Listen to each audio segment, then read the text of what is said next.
Sena! Kung ikaw ay magko-costume sa Halloween, ano ito at bakit? Uy, gagi par. Sabi ko nga sa'yo, halos lahat ng mga Halloween costume bagay sa akin and all. Ay? Pero I would say siguro manananggal. Ay, Pero bakit? para unique, lengthwise yung hati.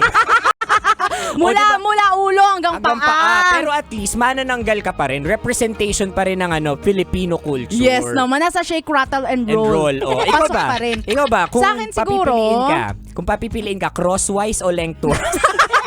hindi, sa amin kasi sa Commonwealth, sa Batasan, walang mga Halloween dyan. Mga trick or treat? Oo. Ano lang? Pero kapag ni-require kami, siguro white lady na lang, para kumot lang, puti, ganyan. Oo. Masyado ka talagang minimalist, no? Oo, minimalist. Pero wala lang Minimalist. talagang budget. Oo. Ay, nako, kaya eto na kabisyo, dahil malapit na mag-undas, i-recap namin sa iyo ang 6 na mga ganap sa Trick or treat! Tara, kape! Tara, kape! Ayan, punta tayo sa number 1. Inot. Mo muna, ito ang mga Career na costume! Yan, ito yung mga may budget. May Yan. budget sila na gumawa ng mga props nila, Oo. 'di ba, magpatahi.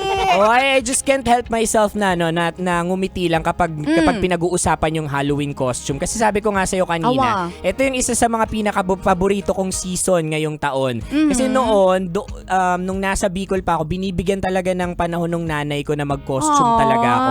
Naalala mo yung sinabi ko sa'yo, yung kuya ko kahit ayaw niyang mag-costume, nilalaban talaga nung mom ko. Nilagyan siya ng uling, kinabukasan may bunin na yung mukha. Hindi na napure, no? Oo. Ayun, anyway, that's number 1 pa lang po naman tayo sa number 2. Pandua. Pangadwa, ito ang mga Pabonggahan ng treats! Ayan, ito yung mga masarap puntahan kapag magti-trick or treat, punta ka sa may subdivision, Yan. sa mga village. Oo. O kami sa mga taga-Batasan hindi nakakapasok. Bakit? O bawal kasi mukha daw kami mga dugyot na bata. Mga batang kalsada.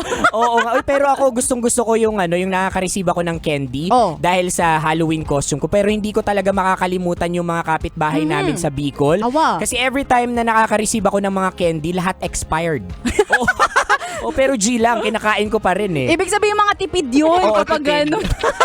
Anyway, that's number 2 po naman tayo. So number 3. Pantulo. Pangatlo, ito ang mga Stage Mother!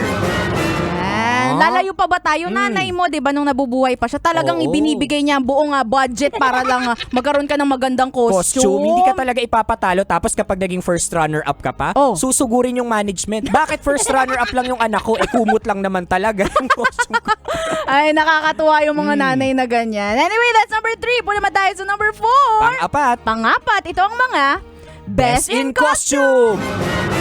Ayan, eto yung mga grabe ang mga creativity. Lalo na sa digital age ngayon, 'di ba? Yan. Kumukulit na yung isip ng mga tao kung ano dapat yung kanilang magiging costume. 'Di ba? Costume. Meron nga nagsusuot ng Meralco bean. Yan, oo. 'Di ba? Nakakatakot talaga 'yun. Last na costume ko, naalala ko, isa akong kandila. Ay. Oo, at least nanalo ko. Uy, pero paalala mga kabisyo, speaking of kandila kandila ang itinitirik ngayong undas, hindi mata.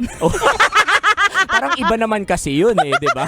Paghahandaan kita dyan, abangan ko yung content mo tungkol pagtirik ng mata ko? Oo, mahilig ka sa ganun. Uy, wag! Anyway, that's number 4. Puna tayo sa number 5. Panglima, ito ang mga Mema Costume. Ayan, usually ito yung sa mga school. Ni-require na gumawa ng costume, hindi gumawa ng assignment. Kaya kung ano na lang yung madukot nila, mga walis ting-ting na hindi mo alam paano nila nabuo. Legit yan. Shout out sa kaklase ko noong elementary ako, si Donna. Donna. Kasi ang costume lang niya noon, kumot, tapos nilagyan niya lang ng butas. Yun nga lang, medyo unique kasi amoy laway pa yung kumot. Tapos dagdag mo pa may tagos. Oo. Kaya kinatakutan talaga siya noon. Kadiri. Anyway, that's number 5. Puna ba tayo sa last but not the least, number 6.